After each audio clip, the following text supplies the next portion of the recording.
Hello, and welcome to the Memory Card. Today we're going to be talking about a brand new fighting game on the Nintendo Switch, ARMS. This was one of the first games shown off in January at the big Switch presentation, and at the very beginning of the trailer, I was pretty confused because it was basically a businessman and a schoolgirl squaring off with extendo arms in a dark, spotlighted room. It was really weird, and I didn't know what to make of it at first.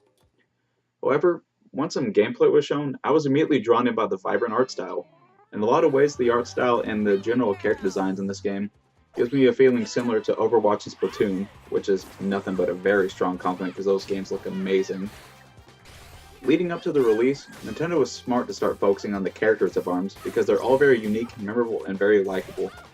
I really liked how they detail a bit of the hobbies of each character to give you a bit of an insight into the personality of those characters, like Kid Cobra and his penchant for making rad vids and skateboarding, which is just hilarious and very 90s, or Twintel and her liking of expensive fragrances and stuff like that. Just little things to give you a bit of an insight into those characters. Just better than nothing, really. Also, the music in this game is fantastic. I especially love the theme song because it just gets you pumped up. Although, saying a Nintendo game has great music is like saying the sky is blue, you just kind of expect that at this point.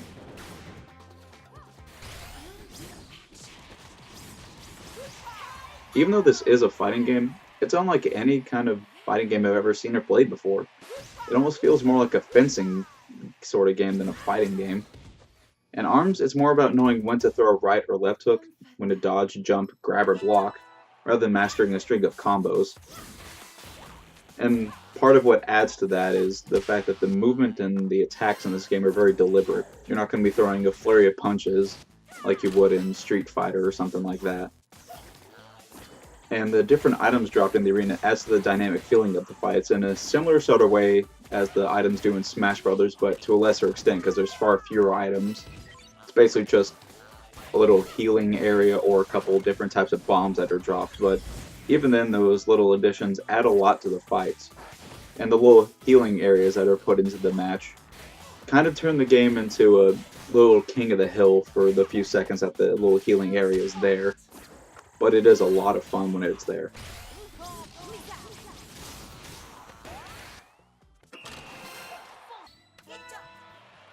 When this game was revealed, a fair amount of people were confused or dismissed it outright as some sort of Wii Boxing 2, because this game utilizes motion controls for its main control scheme, and those types of controls were highlighted in all the main trailers of this game, so you can't really blame them that much. However, this game does also use traditional controls, so you can effectively play this game with a Switch Pro controller, Joy-Cons together or separate, or with the Switch in handheld mode without any motion controls whatsoever. Now I've spent a fair amount of time with all these control schemes, and they all have their advantages and disadvantages. With motion controls, you're able to throw and curve your punches all while moving, and you can curve both punches independent of each other. However, motion controls can be tiring after playing for a while, like any motion controls can be, especially with a fighting game. Also, if you hate motion controls, this game probably won't change your mind, even though they do work really well in this game. I actually tend to play with the Pro Controller most of the time when I play ARMS, and it does have some advantages with having two different methods of throwing punches. You can use either the A and B buttons or the ZL and ZR triggers to do your left and right punches respectively. I feel as though the characters move a bit faster also whenever using the Pro Controller, although that might just be because I got more used to that control scheme. But one issue with using the physical controls on the Pro Controller, the Joy-Cons, whatever, is that you both move and curve your punches with the left analog stick. And that means you can't move and curve your punches at the same time. So whenever you're throwing a punch, you're not moving anywhere, which gives your opponent a big tell whenever you're about to throw a punch, so that can make things a bit harder for you. And also you can't curve each punch independent of each other with more traditional control schemes.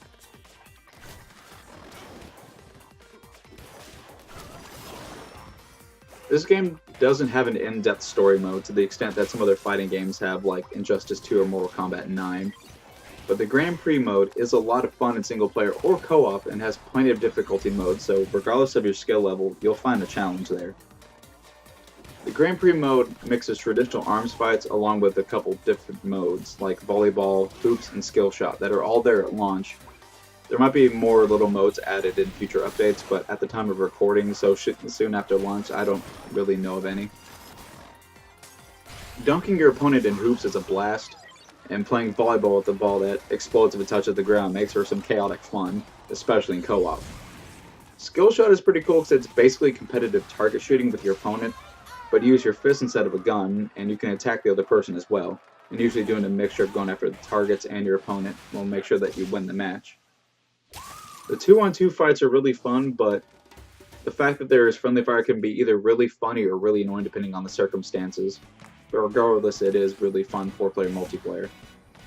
Although, I can definitely say the times where I was going after a grab on an opponent and my teammate wasn't thinking it would punch me in the back and cancel out my grab would definitely get on my nerves, so it has its problems, but I still really enjoy it.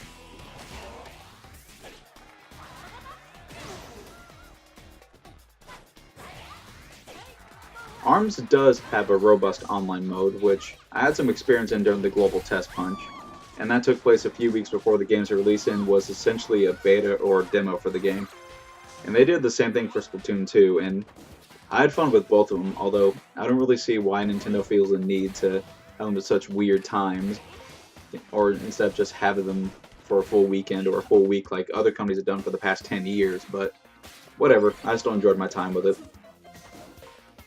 Now, I'm not great at ARMS, so I usually get beat pretty bad when I play online. That and I tend to prefer local multiplayer in general over online. There's just something about couch co-op that I don't think online multiplayer will ever really be able to compete with in my eyes.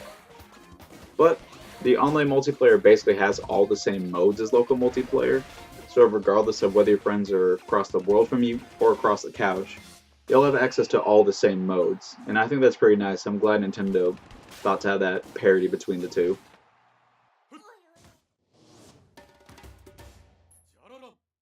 ARMS is another fantastic addition to the lineup of strong first-party titles for the Nintendo Switch, and considering the system's only been in the market for about 3 months now, I'm definitely looking forward to what the console has to give us for the rest of its lifespan, and even just in the immediate future for the rest of 2017.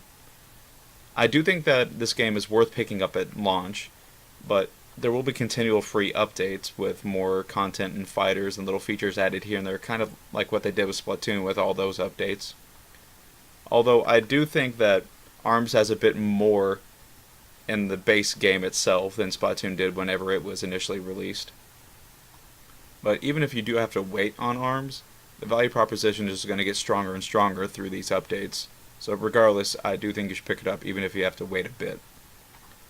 I do think that ARMS could be the start of a great new Nintendo franchise in a similar way as Splatoon.